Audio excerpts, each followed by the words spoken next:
അഗ്നിഷ്ടോമ സോമയാഗത്തിന്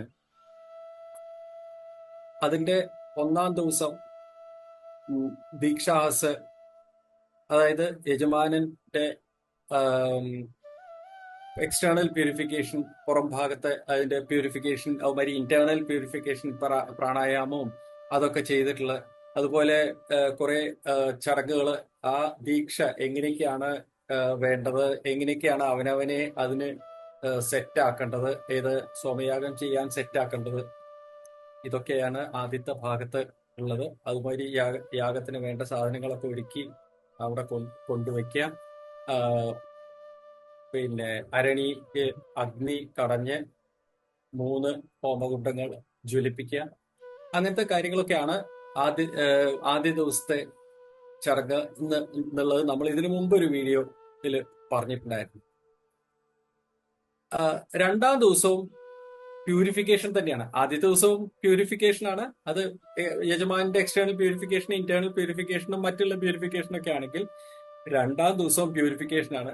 എന്താണ് പ്യൂരിഫിക്കേഷൻ? അതും നമ്മൾ വേറൊരു വീഡിയോയിൽ പറഞ്ഞു. എന്താണ് പ്യൂരിഫിക്കേഷൻ?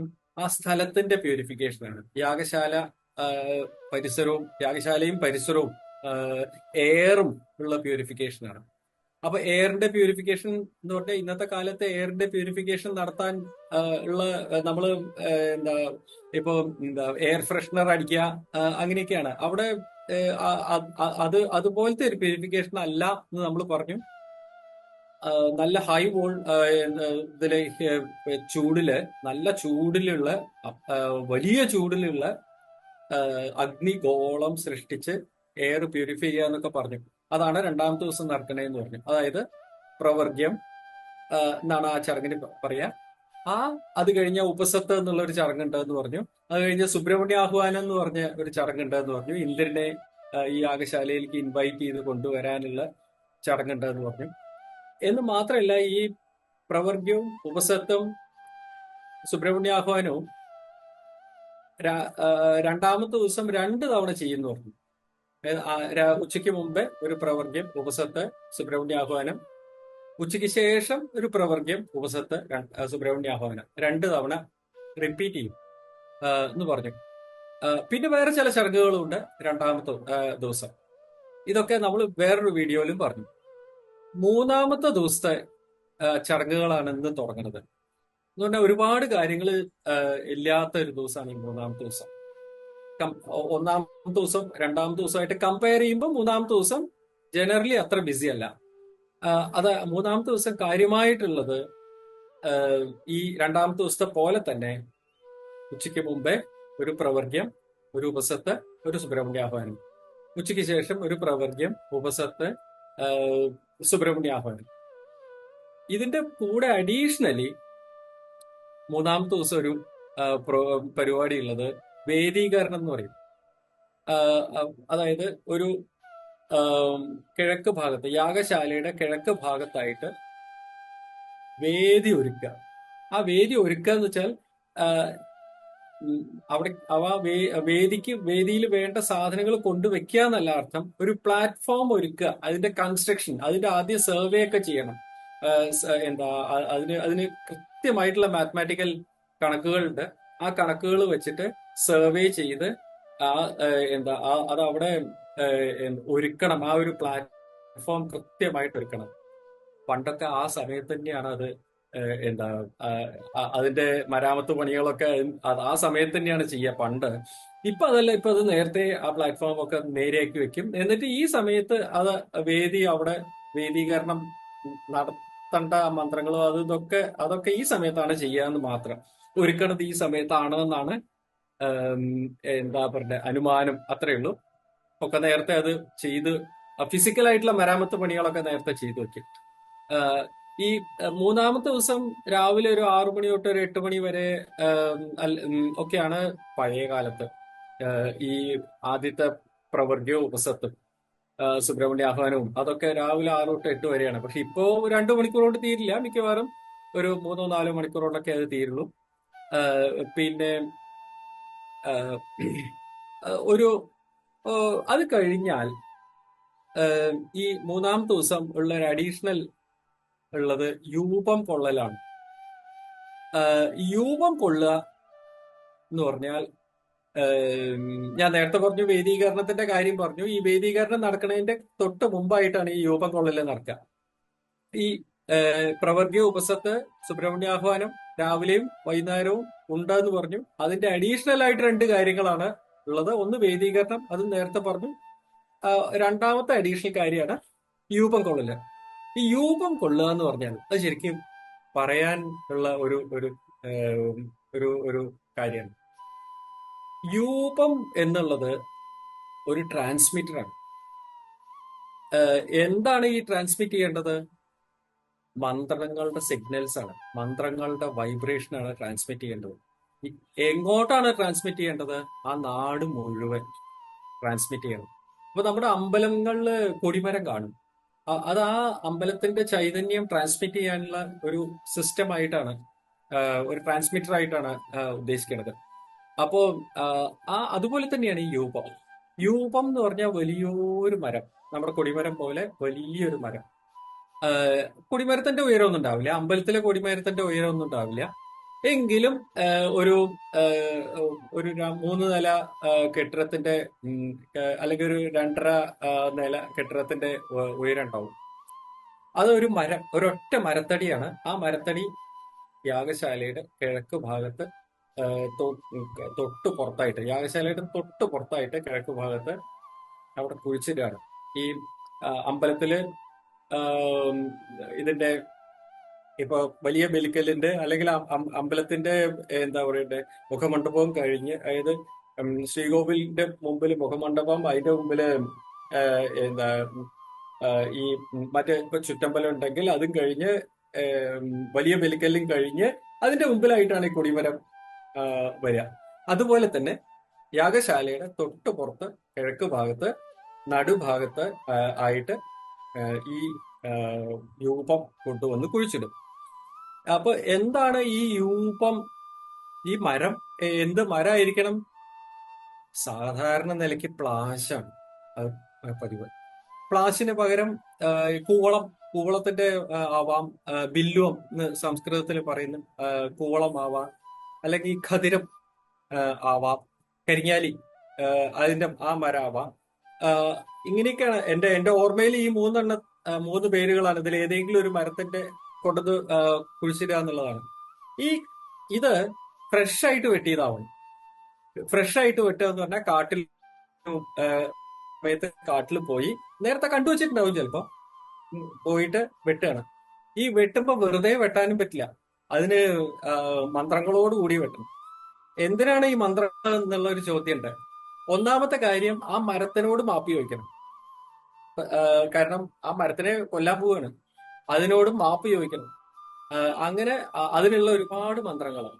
രണ്ടാമത്, ഈ മരം പോയാലും ആ ഒരു മരം അവിടെ ഉണ്ടായിരുന്നതിന്റെ ഗുണങ്ങള് ആ ഭാഗത്തെ പക്ഷി മൃഗാദികൾക്കും മറ്റ് വൃക്ഷലതാദികൾക്കും അതിനൊക്കെ ഉണ്ടായിരുന്ന ഗുണങ്ങള് ആ മണ്ണിനും ആ ഗുണങ്ങളൊക്കെ അങ്ങോട്ട് ഇല്ലാതെയാവുകയാണ് ഈ മരം പോയാല്. അപ്പോ ആ ഗുണങ്ങൾ തിരിച്ചു കൊണ്ടുവരാൻ പിന്നെ അവിടെ ആ മരത്തിന്റെ, ഇപ്പൊ ഒരു പ്ലാശാണ് വെട്ടറെന്ന് വിചാരിക്കാം, ആ പ്ലാശിന്റെ ഒരു കാട് അവിടെ ഉണ്ടാവണം. ഒരു മരം വെട്ടിയാൽ ഒരു 100 മരങ്ങൾ, പ്ലാശിന്റെ മരങ്ങൾ അവിടെ മുളച്ച് പൊന്തി വരണം. അപ്പോ നിന്റെ കുഞ്ഞുങ്ങൾ ഇവിടെ തന്നെ ജനിച്ച് വളരട്ടെ, ഇവിടെയുള്ള ചെറിയ ചെറിയ പ്ലാശിന്റെ ചെറിയ ചെടികള് വളർന്ന് വലുതായി ഒരു കാടായി മാറട്ടെ എന്നൊക്കെ പറഞ്ഞിട്ട് അതായത് അടുത്ത തലമുറകള് ഇനി ഒന്നല്ലല്ലോ, അതിന്റെ ഒരുപാട് തലമുറകൾ അവിടെ തന്നെ വളർന്ന് വലുതാവട്ടെ, അതിനുള്ള എല്ലാ അനുഗ്രഹങ്ങളും മന്ത്രത്തോടു കൂടി കൊടുത്ത് അത്രയും ചടങ്ങനാലിയാണ് ഇത്. അതൊക്കെ കഴിഞ്ഞതിന് ശേഷമാണ് വെട്ടുക. ഇത് വെട്ടിക്കഴിഞ്ഞാൽ അതിന് ഒരു അടിഭാഗത്ത് ഇന്ന ഭാഗത്ത് വെട്ടുക, മോൾ ഭാഗത്ത് ഇന്ന ഭാഗത്ത് വെട്ടുക, അതിന് ഇത്ര നീളം കിട്ടണം. അങ്ങനെ വെട്ടിയിട്ട് ഒരു തടി ആയിട്ട് അതിന് തടിക്ക് ഇത്ര നീളം കിട്ടണം. അങ്ങനത്തെ മരം നേരത്തെ നോക്കി വെച്ചിട്ടാണ് അത് ചെയ്യുക. പണ്ട് അത് ആ സമയത്ത് തന്നെയാണ് ചെയ്യുക. ഇപ്പൊ അതല്ല. ഇപ്പൊ പോയി നേരത്തെ തന്നെ അത് കണ്ട് അത് അതേപോലെ വെട്ടി ഈ മന്ത്രങ്ങളോടുകൂടി തന്നെ അതൊക്കെ വെട്ടി റെഡിയാക്കി അത് അവിടെ കൊണ്ടുവച്ച് സ്ഥാപിക്കും. ഇപ്പൊ നേരത്തെ അത് സ്ഥാപിക്കലും കൂടി കഴിയും. അത് കഴിഞ്ഞിട്ട് പിന്നെ ഈ സമയത്ത് ഈ ഏഹ്, മൂന്നാം ദിവസം രൂപം കൊള്ളേണ്ട ആ സമയത്ത് രാവിലെ ഒരു ഏഹ്, സ- എന്താ ഒരു ഒരു സാധാരണ നിലയ്ക്ക് പഴയ കാലത്തൊക്കെ ഒരു 9 മണിയോട് കൂടിയിട്ടാണ് അത് വരിക. ഇപ്പൊ ഈ അതിനു മുമ്പുള്ള ചടങ്ങുകൾ എത്ര ഡിലേഡ് ആവണോ അതിനനുസരിച്ച് ഇത് കുറച്ച് ഡിലേഡ് ആവും. ഏം, അങ്ങനെ ആ സമയത്ത് അത് ചെയ്യണ പോലെയാണ് അത് അത് വരിക എന്ന് മാത്രം. ഇത് ആ മന്ത്രങ്ങളൊക്കെ ചൊല്ലി അങ്ങനെ ഇത് സ്ഥാപിക്കും, ഈ ട്രാൻസ്മിറ്റർ സ്ഥാപിക്കും. ഇതാണ് ഈ രൂപം കൊള്ളല്. അപ്പൊ ഈ രൂപം കൊള്ളലും വേദീകരണവും ആണ് ആ, രൺ- ആ, മൂന്നാം ദിവസത്തെ പരിപാടിയിൽ അഡീഷണൽ ആയിട്ടുള്ളത്. പ്രവർത്തിയും ഉപസത്തും സുബ്രഹ്മണ്യ ആഹ്വാനത്തിനും അല്ലാതെ അഡീഷണൽ ആയിട്ടുള്ളത്. ഇനി നമുക്ക് നാലാം ദിവസത്തേക്ക് കടക്കാം. ഈ നാലാം ദിവസത്തെ പരിപാടി അതും മൂന്നാം ദിവസത്തെ പോലെ തന്നെയാണ്. പക്ഷേ രൂപം കൊള്ളൽ അവിടെ നടന്നിട്ടില്ലെങ്കിൽ, മൂന്നാം ദിവസം രൂപം കൊള്ളൽ ഉണ്ടായിട്ടില്ലെങ്കിൽ, അതായത് ആ ട്രാൻസ്മിറ്റർ സ്ഥാപിക്കൽ ഉണ്ടായിട്ടില്ലെങ്കിൽ നാലാം ദിവസം ചെയ്യണം. പക്ഷെ ഉച്ചയ്ക്ക് ശേഷമാണ് ചെയ്യുക. മൂന്നാം ദിവസം ആണെങ്കിൽ രാവിലെ ഒരു 9 മണിയോട് കൂടിയിട്ടാ ചെയ്യാന്ന് വെച്ചാൽ, നാലാം ദിവസം ആണെങ്കിൽ അത് ഉച്ചയ്ക്ക് ശേഷമാണ് ചെയ്യുക. ആ, ഈ നാലാം ദിവസം രാവിലെ ഒരു നേരത്തെ തുടങ്ങും. അതാണ് നാലാം ദിവസത്തിന്റെ പ്രത്യേകത. എന്താ വെച്ചാൽ മൂന്നാം ദിവസം രാവിലെ ഒരു 6 മണിക്ക് തുടങ്ങിയാൽ മതി. വൈകുന്നേരം മിക്കവാറും ഒരു 6 മണിയാകുമ്പോഴേക്കും എല്ലാം തീരും ചെയ്യും. സാധാരണ നിലയ്ക്ക്, ഇപ്പോഴത്തെ നിലയ്ക്ക് പലപ്പോഴും തീർന്നോളണമെന്നില്ല, എന്നാലും സാധാരണ നിലയ്ക്ക് തീരും. കാരണം അത്ര ഒരു ബിസി ഡേ ഒന്നല്ല. പക്ഷെ നാലാം ദിവസം അതല്ല. നാലാം ദിവസം നേരത്തെ തുടങ്ങണം. കാരണം ഒരുപാട് ജോലികൾ ചെയ്തു തീർക്കാനുള്ള ഒരു ദിവസമാണ് നാലാമത്തെ ദിവസം. അപ്പൊ എന്തൊക്കെയാ ഈ ജോലികൾ എന്നല്ലേ? അതിൽ ഏറ്റവും പ്രധാനമായിട്ടുള്ള കാര്യം, ഈ ഏഹ്, 2 സെറ്റ് പ്രവർഗ്യം, അതായത് 2 പ്രവർഗ്യം നടക്കണം, 2 ഉപസത്ത് ഇഷ്ടി നടക്കണം, 2 സുബ്രഹ്മണ്യാഹ്വാനം നടക്കണം.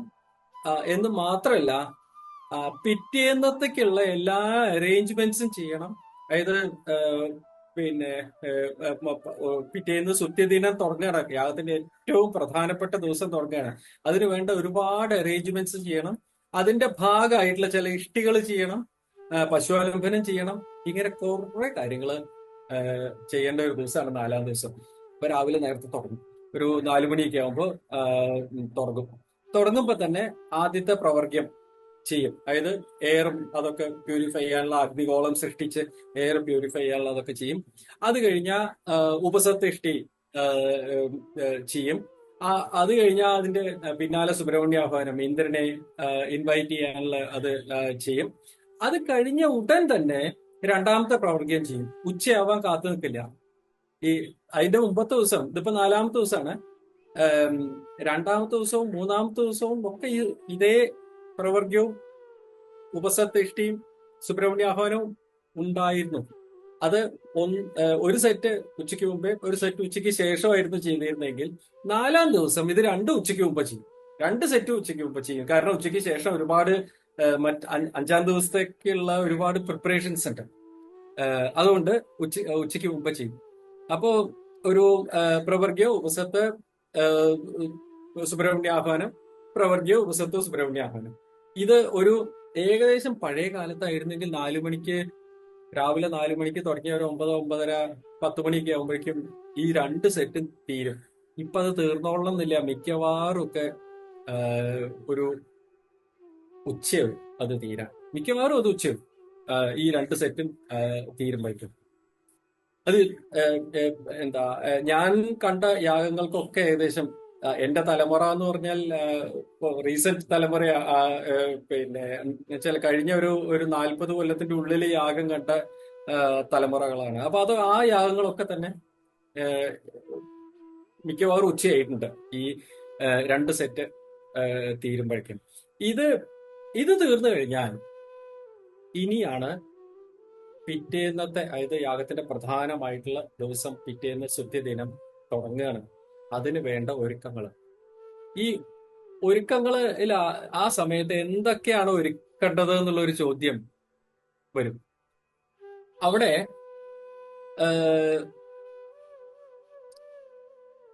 ഇതുവരെയുള്ള യാഗത്തിന്റെ കാര്യങ്ങളൊക്കെ തന്നെ നടന്നിരുന്നത് യാഗത്തിന്റെ പടിഞ്ഞാറെ ശാലയിൽ മാത്രമാണ്. അപ്പോ ആ പടിഞ്ഞാറെ ശാല കോൺസെൻട്രേറ്റ് ചെയ്തിട്ട് നടന്നിരുന്ന കാര്യങ്ങള് ഇനി നടുഭാഗത്തേക്കും കിഴക്ക് ഭാഗത്തേക്കും കൊണ്ടുവരണം. യാഗശാലയുടെ നടുഭാഗത്തേക്കും കിഴക്ക് ഭാഗത്തേക്കും ഒക്കെ കൊണ്ടുവരണം. ഏത് നാളെയാണ് പിറ്റേന്ന്, അത് 5-ാം ദിവസമാണ് ഈ നടുഭാഗത്തിന്റെയും കിഴക്ക് ഭാഗത്തിന്റെയൊക്കെ മേജർ ആവശ്യങ്ങൾ വരിക. അപ്പോ യാഗശാലയുടെ നടുഭാഗവും യാഗശാലയുടെ കിഴക്ക് ഭാഗത്തും ഒരുക്കേണ്ടതായിട്ടുള്ള അറേഞ്ച്മെന്റ്സ്, ആ നമ്മളിപ്പോ പറയില്ലേ, ഒരു മുറി യൂസ് ചെയ്യണമെങ്കിൽ ഇന്റീരിയർ ഡെക്കറേഷൻ ഒക്കെ ഒന്ന് ചെയ്ത് വൃത്തിയാക്കി വെക്കണം. ആ ടൈപ്പ് ജോലികളാണ് ഇവിടെ. പിന്നെ നാളെ ചെയ്യേണ്ട നാളത്തെ അതായത് 5-ാം ദിവസത്തെ കർമ്മങ്ങൾ മുഴുവൻ എന്ന് പറഞ്ഞ പോലെ കിഴക്ക് ഭാഗത്തെ ശാലയിലാണ്. അതായത് യാഗശാലയുടെ കിഴക്ക് ഭാഗത്തെ ആ ഒരു 1/3, അതായത് ആകെയുള്ള യാഗശാല 3 തിരിക്കുക. കിഴക്കുന്ന് ഇങ്ങോട്ട് എടുക്കുമ്പോൾ ഒരു കിഴക്കൻ ഭാഗം, നടുഭാഗം, പടിഞ്ഞാറൻ ഭാഗം എന്ന് തിരിക്കുമ്പോൾ ആ പടിഞ്ഞാറൻ ഭാഗത്തായിരുന്നു ഇതുവരെ 1-ാം ദിവസത്തെയും 2-ാം ദിവസത്തെയും 3-ാം ദിവസത്തെയും കാര്യങ്ങളൊക്കെ മേജർലി കോൺസെൻട്രേറ്റ് ചെയ്തത്. ചില കാര്യങ്ങളൊക്കെ പുറത്ത് തന്നെ ആയിരുന്നു, നേരത്തെ തന്നെ പുറത്തായിരുന്നു, എങ്കിലും കോൺസെൻട്രേറ്റ് ചെയ്തത്. ഇനിയുള്ള ഭാഗങ്ങള് അതൊക്കെ കാര്യമായിട്ട് നടുഭാഗത്തും കിഴക്കൻ ഭാഗത്തുമാണ് എന്നുള്ളതുകൊണ്ട് ഈ നടുഭാഗവും കിഴക്കൻ ഭാഗവും ഒരുക്കണം. ഇവിടെ പ്രധാനമായിട്ടുള്ള ഒരു കാര്യം എന്താന്ന് വെച്ചാൽ യാഗത്തിന് വേണ്ട അതായത് പിറ്റേന്ന് ചടങ്ങുകൾക്ക് വേണ്ട സാധനങ്ങൾ ഒരുക്കി വെക്കുക. അത് യാഗശാലയുടെ കിഴക്കൻ ഭാഗത്താണ് അതൊക്കെ ഒരുക്കി വെക്കുക. മഹാവേദി ഞാൻ നേരത്തെ പറഞ്ഞു, വേദീകരണം 3-ാം ദിവസം ഒരു വേദി പ്ലാറ്റ്ഫോം ഒക്കെ ഒരുക്കിയിട്ടുണ്ടാവും കിഴക്കൻ ഭാഗത്ത് നിന്ന്. അതിന്റെ അടുത്തായിട്ട് ആണ് സോമ കൊണ്ടുപോയി വെക്കേണ്ടത്. ഈ സോമ കൊണ്ടുപോയി വെക്കുന്ന സ്ഥലത്ത് അതൊരു ഉന്തുവണ്ടി പോലെ, ചെറിയൊരു ഉന്തുവണ്ടി പോലെ അതിനായിട്ട് പ്രത്യേകം ഉണ്ടാക്കിയിട്ടുള്ള ചക്രവും ഒക്കെ ആയിട്ടുള്ള വണ്ടിയാണ്. ഇവിടെ ആലോചിക്കണം, ഈ ചടങ്ങുകൾ മുഴുവൻ വളരെ കാലം മുമ്പേ, വേദകാലത്ത് ഉണ്ടാക്കിയിട്ടുള്ള ഒരു കോൺസെപ്റ്റാണ്. ആ കാലത്ത് തന്നെ ആ കാലത്ത് എങ്ങനെയായിരുന്നു സോമ കൊണ്ടുപോയിരുന്നത്? അതായത് ഒരു ചക്രം, അന്ന് ചക്രമുള്ള വണ്ടി ഉണ്ട് എന്നുള്ളതാണ് മനസ്സിലാക്കേണ്ടത്.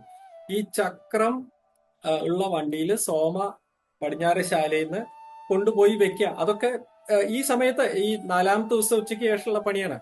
ഈ ആ 2 വണ്ടികളുണ്ട്. അത് കൊണ്ടുപോയി അവിടെ വേദീകരണം നടത്തിയിട്ടുള്ള ആ ദശപഥത്തിന്റെ അടുത്ത് ഹവിർധാനം എന്ന് പറഞ്ഞിട്ട് അവിടെ കൊണ്ടുപോയി പാർക്ക് ചെയ്യണം. ഈ ഒന്ന് പാർക്ക് ചെയ്യുമ്പോൾ ഒന്ന് പിന്നെ ഈ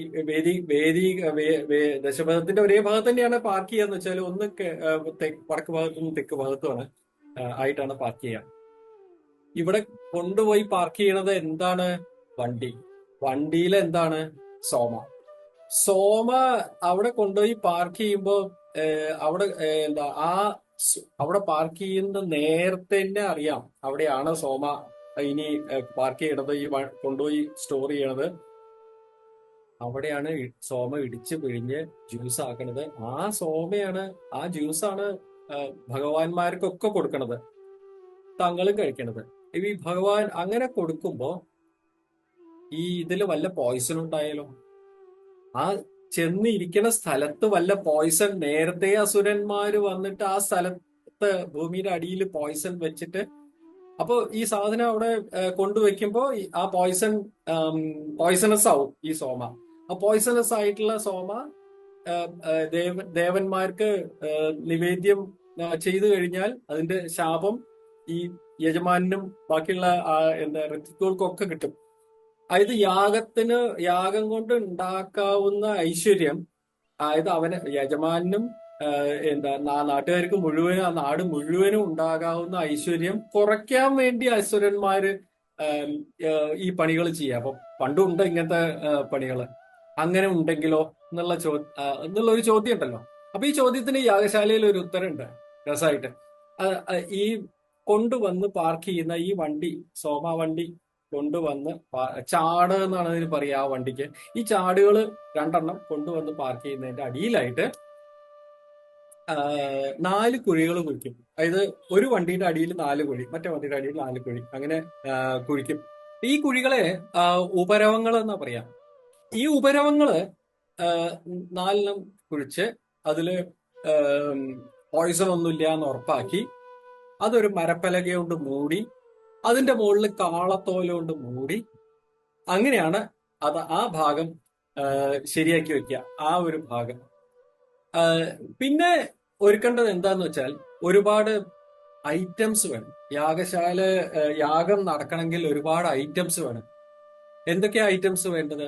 ഈ ചമസങ്ങള്, മരപാത്രങ്ങള്, അത് ഓരോ ഋത്വിക്കിനും ഓരോ ഡിസൈനിലുള്ള മരപാത്രമാണ് വേണ്ടത്. ചിലവർക്ക് സ്ക്വയർ ആണ്, ചിലവർക്ക് സർക്കുലർ ആണ്, ചിലവർക്ക് ഡി ഷേപ്പ് ആണ്, ചിലവർക്ക് ആ പിടിക്ക് ചില വ്യത്യാസമുണ്ട്. അപ്പൊ ഇത് ആ ഡിസൈൻ കണ്ടാൽ ഇത് ഇന്ന ഋത്വിക്കിന്റെ ഹോതന്റെ പാത്രമാണ്, ഇത് പിന്നെ അച്ഛാവാഗന്റെ മരപാത്രമാണ് എന്നുള്ളത് നമുക്ക് ഡിസൈൻ കണ്ടാൽ മനസ്സിലാവും. ഈ ഈ ഈ അതുപോലെ തന്നെ മൺപാത്രങ്ങൾ ഉണ്ടാവും, പഴയ സ്റ്റൈലില് ഉണ്ടാക്കിയിട്ടുള്ള മൺപാത്രങ്ങൾ. അതൊക്കെ ഇതിനായിട്ട് സ്പെഷ്യലായിട്ട് ഉണ്ടാക്കുകയാണ് നേരത്തെ തന്നെ. ഇതൊക്കെ ഉണ്ടാക്കിയിട്ട് യാഗശാലയുടെ കിഴക്ക് ഭാഗത്ത് കൊണ്ടുപോയി വെക്കണം.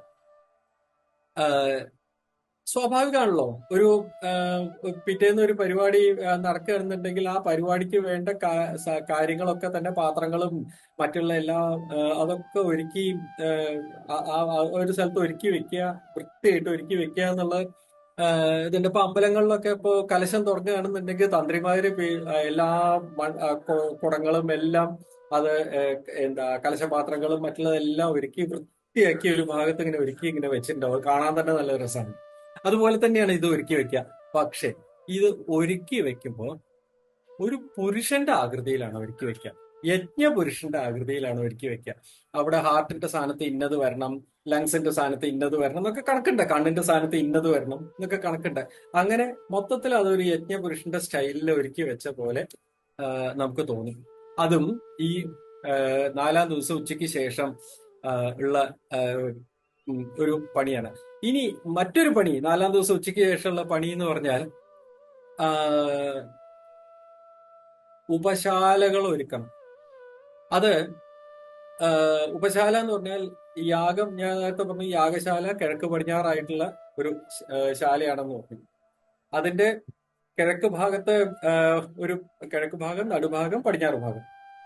അപ്പോ യാഗശാല ഇങ്ങനെ കിഴക്ക് പടിഞ്ഞാറായിട്ട് ഇങ്ങനെയാണെന്നുണ്ടെങ്കിൽ ഇങ്ങനെ ഈ യാഗശാലയുടെ തെക്ക് ഭാഗത്തും വടക്ക് ഭാഗത്തുമായിട്ട് ഓരോ ചെറിയ ശാലകളുണ്ട്. ചെറിയ ശാല ഒരു കഷ്ടിച്ച 2 ആൾക്ക് നിൽക്കാൻ പറ്റുന്നു, അത്ര വലിപ്പമുള്ള ചെറിയ ശാല. ആ അത് പിന്നെ ഈ പഴയ മട്ട തന്നെയാണ് ഉണ്ടാവുക. ഈ 4 കാല് കുഴിച്ചിട്ട് അതൊന്നിങ്ങനെ അര വരെ ഉള്ള ഭാഗം ക്ലോസ് ചെയ്തിട്ടുണ്ടാവും, ബാക്കി ഓപ്പൺ ആയിരിക്കും. മുകളില് ഓല ഒക്കെ വെച്ച് അങ്ങനെ 2 ചെറിയ ശാലകൾ, അതിനൊരു വാതില് ഉണ്ടാവും.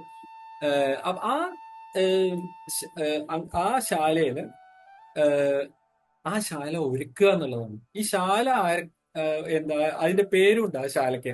ഒന്ന് മാർജാലീയം എന്ന് പറയും, ഒന്ന് അഗ്നിധ്രിയം എന്ന് പറയും. ഈ അഗ്നിധ്രിയം എന്നുള്ള ശാലയിലാണ് അഗ്നിധ്രൻ എന്ന പോസ്റ്റ് ഹോൾഡ് ചെയ്യണ ഋഗ്വേദ പണ്ഡിതൻ അവിടെയാണ് നിൽക്കുക. എപ്പോഴും ആ ശാലയിലാണ് നിൽക്കുക. അദ്ദേഹത്തിന് ചെയ്യേണ്ട വല്ല ചടങ്ങുകൾ ഉണ്ടെങ്കിൽ മാത്രമേ അദ്ദേഹം വരുള്ളൂ, അല്ലെങ്കിൽ അവിടെയാണ് നിൽക്കുക. ഇതൊരിക്കൽ ഈ നേരത്താണ്. ഇത് കഴിഞ്ഞാൽ ഇവിടെ ഒരു പ്രധാന വിഷയം എന്താന്ന് വെച്ചാൽ, ഈ യാഗത്തിന് ക്ഷണിച്ചു വരുന്ന ഒരുപാട് ദേവതകൾ ഉണ്ടാവും. ഈ ദേവതകൾ ക്ഷണിച്ചു വന്നു കഴിഞ്ഞാൽ അവർക്കൊക്കെ ഇരിക്കാൻ സദസ്സിലാണ് ഒരുക്കുക. ഇനി ഇതേപോലെ തന്നെ സദസ്സിലെ എന്താ ഋത്വിക്കുകൾക്ക് ഇരിക്കാനുള്ള പൊസിഷൻസ് ഉണ്ട്. അപ്പൊ ആ പൊസിഷൻസിൽ എന്താ ആ പൊസിഷൻസ് മാത്രമല്ല, അതിന്റെ ഒരു ചെറിയ ചെറിയ പ്ലാറ്റ്ഫോംസ് വേണം അവർക്ക്. ഈ 8 പ്ലാറ്റ്ഫോംസ് വേണം. ധിഷ്ണ്യം എന്നാണ് ആ പ്ലാറ്റ്ഫോമിന് പറയാ. ഈ ധിഷ്ണ്യങ്ങൾ ഒരുക്കണം. അത് ഒരുക്കുമ്പോ അതിന് കണക്കൊക്കെ ഉണ്ട്. ഇത്ര വലിപ്പം, ഇത്ര ഹൈറ്റ്, എന്താ സർക്കുലർ പ്ലാറ്റ്ഫോംസ് ആണത്. അത് അത് 6 ഒരുക്കേണ്ടത് സദസ്സിലാണ്. അപ്പൊ സദസ്സിൽ ഈ 6 ഒരുക്കണം. അതുപോലെ എന്താ ദർഭയൊക്കെ വിരിച്ച് എല്ലാവർക്കും, എല്ലാ ദേവതകൾക്കും ഇരിക്കാൻ ദർഭയൊക്കെ വിരിക്കണം. ഈ ധിഷ്ണ്യകൾ 6 സദസ്സിൽ വെക്കണം. ഒന്ന് മാർജാലീയത്തിൽ വെക്കണം, ഒന്ന് അഗ്നിദ്രിയത്തിൽ വെക്കണം, അതായത് ഞാൻ നേരത്തെ പറഞ്ഞ ഉപശാലകളിൽ വെക്കണം. 8 ധിഷ്ണ്യങ്ങൾ ഉണ്ടാക്കണം. ഇതൊക്കെ ഈ നേരത്തെ ജോലിയാണ്. ഇവിടെ ഒരു പ്രധാന കാര്യമുണ്ട്. ദർഭ വിരിക്കുമ്പോൾ ശ്രദ്ധിക്കേണ്ട കാര്യം, 2 ദർഭയുടെ ഇടയിൽ ഗ്യാപ്പ് ഉണ്ടാവരുത്. അതുപോലെ തിക്കായിട്ട് സ്റ്റഫ് ചെയ്ത് വെക്കണം ദർഭ. ഈ ഗ്യാപ്പ് ഉണ്ടെങ്കിൽ ഏതെങ്കിലും ഒരു ദേവത വന്നിട്ട് ആ പൊസിഷനിൽ ഇരിക്കണം എന്ന് ദേവത വിചാരിച്ചു വരുമ്പോ അവിടെ ഒരു ഗ്യാപ്പ് ഉണ്ടെങ്കിൽ ദേവത ഇരിക്കുമ്പോ ഭൂമിയിൽ തൊട്ടാൽ അത് ദേവതയ്ക്ക് ദേഷ്യം വരും. അവിടെ ദേവതയെ പ്രോപ്പറായിട്ട് എന്താ ഒരു ഹോസ്പിറ്റാലിറ്റിയുടെ ഒരു കുറവ്, അതായത് വേണ്ട പോലെ ചെയ്തു കൊടുത്തില്ല യജമാനൻ എന്നുള്ള ഒരു കുറവ്. അവിടെ ആ ദേഷ്യം വന്നു കഴിഞ്ഞാൽ ആ ദേഷ്യം മനുഷ്യർക്ക് എങ്ങനെ മനസ്സിലാവും എന്നുള്ള ഒരു ചോദ്യം അത് പണ്ടുള്ളവര് അതിന്റെ ഒരു വിശ്വാസമായിട്ട് തുറന്നുകൊണ്ട് പോകുന്നുണ്ട്. അതായത് യാഗശാലയിൽ ആരെങ്കിലും ഒരാള് അബ്നോർമലായിട്ട് പെരുമാറുന്നുണ്ടെങ്കിൽ, അതായത് എന്തെങ്കിലും ഒരു ബാധ വന്ന പോലെയോ, അല്ലെങ്കിൽ എന്താ പറയേണ്ടതല്ലാത്ത കാര്യങ്ങൾ മാറി പറയാന്ന് നമ്മൾ പറയില്ലേ, അബ്നോർമലായിട്ട് പെരുമാറുക, അബ്നോർമലായിട്ട് പറയുക, അങ്ങനെയൊക്കെ ചെയ്യുന്നുണ്ടെങ്കിൽ അതിന്റെ അർത്ഥം എവിടെയോ ഈ ഗ്യാപ്പ് വന്നിട്ടുണ്ട്. ഏതോ ദേവത ഇരിക്കാൻ വിചാരിച്ച സ്ഥലത്ത് ദർഭ ശരിക്കും സ്റ്റഫ് ചെയ്ത് വെച്ചിട്ടില്ല എന്നാണ് അതിന്റെ അർത്ഥം. അപ്പൊ പെട്ടെന്ന് നോക്കിയിട്ട് എവിടെയാണ് നോക്കിയിട്ട് അവിടെ സ്റ്റഫ് ചെയ്ത് വെച്ചാൽ ഇയാളുടെ ഈ പ്രശ്നം തീരും, ഈ മാറി പറയല് തീരും എന്നൊരു വിശ്വാസം ഉണ്ട് പണ്ട് മുതലേ. അപ്പോ ഇതൊക്കെ ഈ യാഗമായിട്ട്, സോമയാഗമായിട്ട് ബന്ധപ്പെട്ട പല പല വിശ്വാസങ്ങളാണ് ഇതൊക്കെ. അപ്പൊ അതിനനുസരിച്ച് വേണം ഈ സദസ്സ് ഒരുക്കാൻ. നടുഭാഗം, സദസ്സ് എന്ന് പറഞ്ഞാൽ യാഗശാലയുടെ നടുഭാഗം. അതുപോലെ തന്നെ എന്താ കിഴക്കേ സൈഡിലും അതൊക്കെ ഒരുക്കണം. അവിടെയും ദർഭയൊക്കെ വിരിക്കണം, എന്താ ഒക്കെ റെഡിയാക്കണം. അങ്ങനെ റെഡിയാക്കി കഴിഞ്ഞാൽ പിറ്റേന്നൊക്കെയുള്ളത് എല്ലാ സാധനങ്ങളൊക്കെ ഒരുങ്ങി, ആൾക്കാർക്ക്, അതായത് ദേവതകൾക്ക് വന്നിരിക്കാനുള്ള സ്ഥലമൊക്കെ ഒരുങ്ങി, എന്താ സോമ ഒക്കെ കൃത്യ സ്ഥലത്ത് എന്താ അതിനുള്ള അറേഞ്ച്മെന്റ്സ് ഒക്കെ ആയി. സോമ ഇടിച്ച് പിഴിഞ്ഞ് അതിനുള്ള അറേഞ്ച്മെന്റ്സ് ഒക്കെ ആയി. അവിടെ ഉണ്ടായിരുന്ന പോയിസൺ ഒക്കെ കളഞ്ഞ് സദസ്സില് ദർഭയൊക്കെ വിരിച്ച് അത് ധിഷ്ണികളൊക്കെ ഉണ്ടാക്കി. അതുപോലെ വേദീകരണം ഒക്കെ നടത്തി. അതായത് മഹാവേദിയുടെ ചുറ്റുഭാഗത്തും ദർഭയൊക്കെ വിരിച്ച് ദേവതകൾക്ക് വന്നിരിക്കാനുള്ള സൗകര്യങ്ങളൊക്കെ ഒരുക്കി. ഈ 5-ാം ദിവസത്തെ യാഗത്തിന് വേണ്ട ഒരു പ്രധാന കാര്യം ഇവിടെ ഒരുക്കി കഴിഞ്ഞിട്ടില്ല ഇപ്പോഴും. അതെന്താന്ന് വെച്ചാൽ ആ യാഗത്തിന് വേണ്ട ഹവിസ്സുകളാണ്. എന്താണ് ഈ ഹവിസ്? നിവേദിക്കാൻ വേണ്ട സാധനങ്ങൾ. അവിടെ സോമ ഇടിച്ച് പിഴിഞ്ഞ് നിവേദിക്കുക എന്നുള്ളത് ഉണ്ട്. അതിന് പുറമെ നിവേദ്യത്തിന് ഉപയോഗിക്കുന്ന ഒരു സാധനം പണ്ട് കാലത്ത് ഈ പശുവിന്റെ പപ്പയായിരുന്നു. അതുപോലെ തന്നെ ആ പശുവിന്റെ ഒരുപാട് ബോഡി പാർട്സ്. ഈ പശു എന്ന് പറയുന്നത് പഴയ കാലത്തെ പശു അല്ല ഇന്നത്തെ പശു, അല്ലെങ്കിൽ ഇന്നത്തെ പശു അല്ല പഴയ കാലത്തെ പശു. പഴയ കാലത്ത് എന്ന് പറഞ്ഞാൽ ഈ പശു എന്നുള്ളത് ഒരു കോമൺ ബേർഡായിരുന്നു. ആട് അടക്കം ഉള്ള സാധനമായിരുന്നു. പശു തന്നെയാണ്, ആടും പശു തന്നെയാണ്. അങ്ങനെ അപ്പൊ ആടിനെയാണ് ഉദ്ദേശിക്കുന്നത് ഇവിടെ. അപ്പോ പശു എന്ന വാക്കുകൊണ്ട് ആടിനെയാണ് ഉദ്ദേശിക്കുന്നത്. അത് ഫീമെയിൽ ആടും മെയിൽ ആടും രണ്ടും വേണം. അപ്പൊ ഈ അഗ്നിഷ്ടോമ സോമയാഗത്തിന് 2 വേണം. അപ്പൊ ഇതിന്റെ ബോഡി പാർട്സ് ചില പ്രത്യേക 11 പ്രത്യേക ബോഡി പാർട്സും വേണം. പിന്നെ അഡീഷണലി പാപ്പ എന്ന് പറഞ്ഞിട്ടൊരു സാധനം വേണം. ഇതൊക്കെ ഹോമിക്കേണ്ട സാധനങ്ങളാണ്. പക്ഷെ ഇന്നത്തെ കാലത്ത് ഈ ബോഡി പാർട്സ് ഒന്നും യൂസ് ചെയ്യില്ല. ഇന്നത്തെ കാലത്ത് എന്ന് പറഞ്ഞാൽ കഴിഞ്ഞ ഒരു 50 കൊല്ലമായിട്ടുള്ള 55 കൊല്ലമായിട്ടുള്ള കാര്യമാണ് ഞാൻ പറയുന്നത്. അതിന് മുമ്പത്തെ കാര്യം ഞാൻ ആദ്യം പറയാം. അത് കഴിഞ്ഞിട്ട് ഇപ്പോഴത്തെ കാര്യം പറയാം. അതിനു മുമ്പ് എങ്ങനെയായിരുന്നു എന്ന് വെച്ചാല് ഈ പശുവാലംബനം നടത്തും. അതായത് ആ പശുവിനെ കൊല്ലും. പശു എന്ന് പറഞ്ഞാൽ ആടാണ്. ആടിനെ കൊല്ലും. ആടിനെ എങ്ങനെ കൊല്ലും എന്നുള്ളതാണ്. അവിടെ എന്താ പിന്നെ ഈ ഇപ്പോഴത്തെ നിലയ്ക്ക് ആടിനെ കൊല്ലണ പോലെ അല്ല പണ്ട് കൊല്ലുക. അങ്ങനെ കൊന്നാൽ ശരിയാവൂല. അങ്ങനെ കൊന്നു കഴിഞ്ഞാൽ ആടിന്റെ തൊലിപ്പുറത്തുള്ള അല്ലെ തൊലിക്കകത്ത് ഉള്ള ഒരു ഒരു ഒരു ഫൈബ്രസ് ആയിട്ടുള്ള ഒരു സാധനം, ഈ ചക്ക മുളഞ്ഞ പോലെയുള്ള എന്താ ഒരു സാധനം എന്ന് പറയാണ് കൂടുതൽ നല്ലത്. ഫൈബ്രസ് എന്നുള്ളേക്കാൾ ചക്ക മുളഞ്ഞ പോലെയുള്ള ഒരു സാധനം അത് കിട്ടണം. അത് തൊലിയുടെ തൊട്ട് താഴെയായിട്ടാണ് അത് കളക്റ്റഡ് ആവുക. സാധാരണ നിലയ്ക്ക് അത് അവിടെ കളക്റ്റഡ് ആവില്ല. അപ്പോ മരണത്തിന്റെ പ്രോസസ്സില് ഇത് അവിടെ കളക്റ്റഡ് ആക്കണം. ആ തൊലിയുടെ തൊട്ട് താഴെ പെട്ടെന്ന് കിട്ടുന്ന തരത്തിലും ചക്ക വളഞ്ഞ് ഇങ്ങനെ ഒരു ഇതിലിങ്ങനെ ചുറ്റി എടുക്കുന്ന തരത്തിലും ഒരു കോലിൽ ചുറ്റി എടുക്കുന്ന തരത്തില് അതേ സ്റ്റൈലില് പാപ്പ ചുറ്റി എടുക്കണമെങ്കിൽ പാപ്പ അവിടെ കളക്റ്റഡ് ആവണം മരണത്തിന്റെ സമയത്ത്. അങ്ങനെ അത് അവിടെ കളക്റ്റഡ് ആവാൻ പാകത്തിനും എങ്ങനെ കൊല്ലണം എന്നൊരു ചോദ്യം ഉണ്ട്. അത് ശ്വാസം പൊട്ടിച്ച് കൊന്നാൽ തന്നെ എന്താ ഒരൊറ്റ സഡൻലി ശ്വാസം പൊട്ടിച്ച് കൊന്നാലേ അങ്ങനെ വരുള്ളൂ എന്നാണ് പഴയ ആൾക്കാരുടെ അറിവ്. ഇത് കൊലപാതകം നടത്തുന്നത്, ആടിനെ കൊല്ലുക എന്നുള്ള പ്രോസസ്സ് ബ്രാഹ്മണരല്ല ചെയ്യുക. അറ്റ്ലീസ്റ്റ് കേരളത്തിലെങ്കിലും ബ്രാഹ്മണരായിരുന്നില്ല ചെയ്തിരുന്നത്. അത് അങ്ങനെ ചെയ്യാൻ അറിയുന്ന ബ്രാഹ്മണരുണ്ടായിരുന്നു. അത് കേരളത്തിന് പുറത്തുണ്ട്, ഇപ്പോഴും ഉണ്ടെന്നാണ് ഞാൻ കേൾക്കണത്. കേരളത്തിൽ ഉണ്ടായിരുന്നില്ല എന്നുള്ളതാണ്. കേരളത്തിൽ അത് ബ്രാഹ്മണരല്ല ചെയ്യുക. എന്താ ഈ ആ യജമാനന്റെ കുടുംബത്തിന്റെ എന്താ ആശ്രിതൻ ലിസ്റ്റിലുള്ള നായർ ഫാമിലികളില് ഒരാളാണ് അത് ചെയ്യാന്നാണ് ഞാൻ കേട്ടിട്ടുള്ളത്. ഇതൊക്കെ പഴയ കാലത്താണ്. ഞാൻ യാഗം കാണാൻ തുടങ്ങിയപ്പോഴേക്കും ഈ സിസ്റ്റം ഒക്കെ പോയി, ഈ കൊല്ലുന്ന സിസ്റ്റം ഒക്കെ പോയി. പുതിയ ആധുനിക സിസ്റ്റം കഴിഞ്ഞ ഒരു 55 വർഷത്തിന്റെ ഉള്ളിലൊക്കെ ആധുനിക സിസ്റ്റത്തിലാണ്. അത് ഞാൻ പിന്നെ പറയാം. അപ്പൊ ഇത് ഇങ്ങനെ എല്ലാ ഭാവവും നവദ്വാരങ്ങള്, മൂക്ക്, വായ എല്ലാം കൂടി പെട്ടെന്ന് സഡൻലി ഒന്നിച്ച് പൊത്തിപ്പിടിച്ച് മലദ്വാരം അടക്കം എല്ലാം ഒന്നിച്ച് ക്ലോസ് ചെയ്ത് പെട്ടെന്ന് ശ്വാസം മുട്ടപ്പെട്ടാവുന്ന ആ ഒരു ട്രോമയില് ഈ ഉള്ളിന്ന് എവിടുന്നോ കളക്റ്റഡ്, ഉള്ളിന്ന് എവിടെയോ ഉള്ള പരന്ന് കിടക്കുന്ന ഈ ബാബ ഒന്നിച്ച് ഈ തൊലിയുടെ തൊട്ട് താഴെ കളക്റ്റഡ് ആവും. അങ്ങനെയാണെങ്കിൽ അവിടെ കട്ട് ചെയ്ത് കഴിഞ്ഞാൽ ഈ ചക്ക വളഞ്ഞ് ചുറ്റി എടുക്കണ പോലെ എടുക്കാം, ഈ ബാബ എടുക്കാം. അങ്ങനെ എടുക്കും ബാബ. അതിനുശേഷം 11 ബോഡി പാർട്സ്, നാവ്, ഹാർട്ട് തുടങ്ങിയിട്ടുള്ള ബോഡി പാർട്സ് ഒക്കെ എടുക്കും. ഇതൊക്കെ തന്നെ ഹോമിക്കാനുള്ളതാണ്.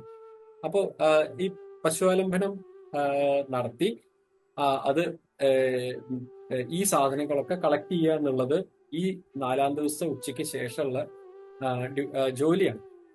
ഇത് കളക്ട് ചെയ്യുമ്പോ ഈ ഞാൻ നേരത്തെ പറഞ്ഞ ആ പപ്പയും പിന്നെ 11 ബോഡി പാർട്സും അതിനെ ഹവിസ് എന്നുള്ള വാക്കാണ് യൂസ് ചെയ്യണം. അപ്പൊ ഇങ്ങനെ കളക്ട് ചെയ്യുന്നതിന് പകരം ഒരു 1970-കൾക്ക് ശേഷം, 70-കൾ വരെ എങ്ങനെയായിരുന്നു, 70-കൾക്ക് ശേഷം നമുക്ക് ആടിനെ കൊല്ലണ്ട തീരുമാനിച്ച് ഒരു ഇലയില് ഇലയട ഉണ്ടാക്കാൻ വേണ്ടി ഈ അരി മാവ് കുഴച്ച് അതിങ്ങനെ പരത്തണം സ്റ്റൈലില് പരത്തിയിട്ട് വേവിച്ച് അത് ഒരു അതിൽ ഇത് മധുരമൊന്നുമില്ല, അരിമാവ് മാത്രം പച്ചക്ക് അത് വേവിച്ച് അതൊരു ആടിന്റെ രൂപത്തിലൊക്കെ വെക്കും. ഈ അരിമാവ് പരത്തുമ്പോ ആടിന്റെ രൂപത്തിൽ പരത്താലോ വേണമെങ്കിൽ. അത് ആധുനിക ഇതൊക്കെ അങ്ങനെ ഒരു ആടിന്റെ രൂപത്തിലാക്കിയിട്ട് പരത്തും. അപ്പൊ അതിന് 4 കാലുണ്ടാവും, തലയുണ്ടാവും, എന്താ രൂപം, വാലുണ്ടാവും. അതൊക്കെ അതൊക്കെ അതേപോലെ ആക്കിയിട്ട് പരത്തിയിട്ട് അതേപോലെയാണ് വേവിച്ചെടുത്തിട്ട് അതിന്ന് നാവിന്റെ സ്ഥാനത്ത് നിന്ന് നാവാണ് എന്നുള്ള ഭാവത്തില് നാവിന്റെ സ്ഥാനത്ത് നിന്ന് കുറച്ച് അരിമാവ് എടുക്കും. അതുപോലെ അട അരിമാവ് എന്നല്ല, അത് വേവിച്ചതാവൂല, അപ്പൊ അത് അടാന്ന് തന്നെ പറയാം. അടയുടെ ഭാഗം, ആ ഭാഗം പൊട്ടിച്ചെടുക്കും. ഹാർട്ടിന്റെ ഭാഗത്ത് നിന്ന് ആ ഭാഗം, അടയുടെ ആ ഭാഗം പൊട്ടിച്ചെടുക്കും. ഇങ്ങനെയൊക്കെയാണ് അത് എടുക്കുക. ബാബ ഇന്ന ഭാഗത്താണ് എന്ന് അസ്യൂം ചെയ്തിട്ട് ആ ഭാഗത്ത് നിന്ന് കുറച്ച് ഭാഗം പൊട്ടിച്ചെടുക്കും. ഇതൊക്കെ അനുമാനം മാത്രം. അങ്ങനെയാണ് ഇപ്പോഴത്തെ ഇത്. അപ്പൊ അതിനെ പിഷ്ട പശു എന്നാണ് വിളിക്കുക. പശു എന്നല്ല, പിഷ്ട പശു. പിഷ്ട പശു എന്ന് പറഞ്ഞാൽ ഒരു സ്യൂഡോ പശു എന്നുള്ള ഇംഗ്ലീഷ് വാക്ക് അതായിരിക്കും കുറേ കൂടി ബെറ്റർ. പശുവാണ്. അപ്പൊ ഈ പിഷ്ട പശുവിനെ പ്രിപ്പയർ ചെയ്യാനാണ് ഇപ്പൊ. പണ്ടായിരുന്നെങ്കിൽ പശുഅലംഭനം എന്നുള്ള ആ ഒരു പ്രോസസ്സ് മുഴുവൻ ചെയ്യണമായിരുന്നു. ഇപ്പൊ 10, 50, 55 കൊല്ലമായിട്ട് ഈ പിഷ്ട പശുവിനെ പ്രിപ്പയർ ചെയ്യലാണ് ഈ സമയത്ത്. അത് ഈ സമയത്താണ് നടക്കുക. ഇവിടെ ഈ ഇവിടെ ഒരു ഹോമം കൂടിയുണ്ട്. ആ ഹോമം ആർക്ക് വേണ്ടിയിട്ടാന്ന് വെച്ചാല് വളരെ ഇമ്പോർട്ടന്റ് ആണ്. ഇനി ഇവിടുന്ന് അങ്ങോട്ട് ഏറ്റവും കൂടുതൽ ബ്ലെസ്സിങ്സ് വേണ്ട 2 ഭഗവാന്മാര്, 2 ദേവതകൾ എന്ന് പറഞ്ഞാൽ അഗ്നിയും സോമനും ആണ്. ഈ അഗ്നിയുടെയും സോമന്റെയും ബ്ലെസ്സിങ്സ് ആണ് ഇനി അവരെ ബ്ലെസ് ചെയ്ത് അവരുടെ ബ്ലെസ്സിങ്സ് സീക്ക് ചെയ്ത് അവരെ ഇൻവൈറ്റ് ചെയ്ത് കൊണ്ടുവന്ന് ഇരുത്തി അവരുടെ എല്ലാ ബ്ലെസ്സിങ്സും വേണം ഇനി ഇവിടുന്ന് അങ്ങോട്ട് കാര്യങ്ങൾ പോവാൻ. നേരത്തെ അവരുടെ ബ്ലെസ്സിങ്സ് എടുത്തതാണ്, പക്ഷെ ഇനി ഇവിടുന്ന് അങ്ങോട്ട് സ്പെസിഫിക് ആയിട്ട് അവരുടെ ബ്ലെസ്സിങ്സ് വേണം. അപ്പൊ ഇതിനായിട്ട് യജമാനൻ സ്വന്തം ആത്മാവ് തന്നെ ഈ അഗ്നിയുടെയും സോമന്റെയും കയ്യിലേക്ക് അവർ കൊടുക്കും. അതായത് അത്രയും വരെ സ്വന്തം ആത്മാവ് കൊടുത്തു. അവരത് തിരിച്ചു കൊടുത്തിട്ടില്ല എന്ന് വെച്ചാൽ യജമാനൻ ഇല്ല, പിന്നെ മരിച്ചു എന്നുള്ളതാണ്. അപ്പോ അത് അത്രയും ആത്മാവ് കൊടുക്കുമ്പോ തൽക്കാലം യജമാനന് വേറൊരു ആത്മാവ് വേണമല്ലോ തൽക്കാലം ജീവിച്ചിരിക്കാൻ കുറച്ച് നേരത്തേക്കെങ്കിലും. അതിനു വേണ്ടി വേറൊരു ആത്മാവ് ഫിറ്റ് ചെയ്യുന്നതാണ് പറയാൻ. അപ്പൊ യജമാനൻ വേറൊരാളായിട്ട് മാറി. വേറൊരു ആത്മാവ് വെക്കുക എന്ന് പറഞ്ഞാൽ വേറെ ആളായിട്ട് മാറി. അപ്പൊ ഇത്രയും സെൻസിറ്റീവ് ആണ്, ഇത്രയും ഡെഡിക്കേറ്റഡ് ആണ് ഈ ഇദ്ദേഹം യജമാനൻ എന്ന് മനസ്സിലാക്കുമ്പോൾ ഈ അഗ്നിയും സോമനും ആ യജമാനൻ കൊടുത്ത ആ ആത്മാവ് യജമാനൻ തന്നെ തിരിച്ചു കൊടുക്കും. തിരിച്ചു കൊടുക്കുമ്പോ യജമാനൻ അതിന്റെ സന്തോഷത്തില് അപ്പൊ തിരിച്ചു കൊടുക്കുമ്പോ ഈ മാറിയിട്ടുള്ള മറ്റൊരാളുടെ ആത്മാവ് വെച്ച് മാറിയത് അത് മാറ്റിയിട്ട് അവനവന്റെ ആത്മാവിനെ ഫിക്സ് ചെയ്യും. അപ്പൊ ഈ പ്രോസസ്സിന് അവാന്തര ദീക്ഷ എന്നാണ് ഇതിന് പറയാ. അതായത് യജമാനൻ സ്വന്തം ആത്മാവ് അഗ്നിക്കും സോമനും കാൽക്കൽ വെച്ച് പ്ലസ് എന്റെ ആത്മാവ് വരെ ഞാൻ തരാൻ തയ്യാറാണ്, എന്നെ അനുഗ്രഹിക്കണം എന്ന് പറയുമ്പോൾ അത് പറയുന്ന അതാണ് അവാന്തര ദീക്ഷ എന്ന് പറയും. അത് കഴിഞ്ഞ് ഇതൊക്കെ കഴിഞ്ഞിട്ട് ഈ സോമനും അഗ്നിയും ഈ ആത്മാവ് തിരിച്ച് യജമാനന് കൊടുത്ത് യജമാനൻ അത് സ്വന്തം ശരീരത്തിലേക്ക് എടുത്ത് നേരത്തെ ഉണ്ടായിരുന്ന തൽക്കാലം ഉണ്ടായിരുന്ന ആത്മാവിനെ മാറ്റി അതിനെ അവാന്തര ദീക്ഷ വിസർഗം, അത് ദീക്ഷ ഒഴിവാക്കി. ഒരു നേരത്തെ അങ്ങനെ ഒരു ചടങ്ങ്. ഇതൊക്കെ കഴിഞ്ഞ് ഈ പശുഅലംഭനം കഴിഞ്ഞിട്ടുള്ള ആ സാധനങ്ങള് അഗ്നിക്കും സോമനും കൊടുത്ത് അവരെ സന്തോഷിപ്പിച്ച് താങ്ക്സ് പറഞ്ഞ് അവരുടെ ബ്ലെസ്സിങ്സ് ഒക്കെ കിട്ടി. അപ്പോ ഈ അടുത്ത ദിവസത്തേക്കുള്ള എല്ലാ കാര്യങ്ങളും മിക്കവാറും ഒക്കെ റെഡിയായി. ഇനി അടുത്ത ദിവസത്തേക്ക് ചില പ്രത്യേക പാത്രത്തില് വെള്ളം വേണം. അത് പറയട്ടെ, നമ്മള് അതിന് ഈ വസതി വരി എന്നാണ് ആ ചടങ്ങിന് പറയാം. ഈ വെള്ളം കളക്ട് ചെയ്ത് വെക്കാം.